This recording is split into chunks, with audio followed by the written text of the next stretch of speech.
I remind my friends, some who've been struggling, that if COVID started 6 weeks earlier, Kobe Bryant would be alive. With everything happening in the world right now, what would be your advice to entrepreneurs? This is what you signed up for. Like, to really go there, what I tell fellow entrepreneurs is like, this is our time. Like, when things are challenging, when they're difficult, when they're not stable, is exactly when entrepreneurs do well. A real entrepreneur, I don't like using the word real, but like an entrepreneur, not someone over the last decade when it got cooler decided they wanted to be one, but an entrepreneur. It's like being a fish and now here's the water. You've signed up for a world where you have to react to realities on a daily basis and it's all on your accountable shoulders. And then when they're incapable of going there, I deploy perspective and gratitude. I remind my friends, some who've been struggling, that if COVID started 6 weeks earlier, Kobe Bryant would be alive.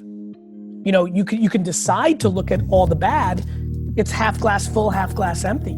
You know, you start getting into really interesting, thoughtful places. And so for me, it's perspective.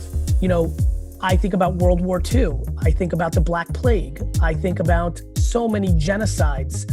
I think about the people and the millions of people around the world that don't have clean water every day, not when there's not COVID.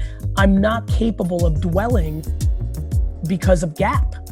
You know, gratitude, accountability, perspective. Accountability is tricky because people confuse accountability with lack of compassion. And I don't see it that way. You know, I view accountability as what can I control? And so, you know, when things like this happen, people blame. You know, people want to blame China. People want to blame their own government. People want to blame their boss, their spouse, the system. And oftentimes there's validity in those things. The question becomes, what are you going to do about it? You know, you can go political and talk about voting. You can talk about people that are in really suppressed places about leaving if they can. You know, some places you can't even leave, but leaving if you can. You know, for me, it's accountability. What can I do? You know, and I don't think it's fun or healthy to feel helpless. That doesn't mean that I don't have compassion for people that are in precarious positions. It's just that I think it's very empowering for people to try to hack, to think, what are they gonna do? Now, the final one was perspective, the P. I use perspective and gratitude a lot. My perspective leads to gratitude. You know, it could be worse, right? My perspective is it could be worse. I love that gap concept.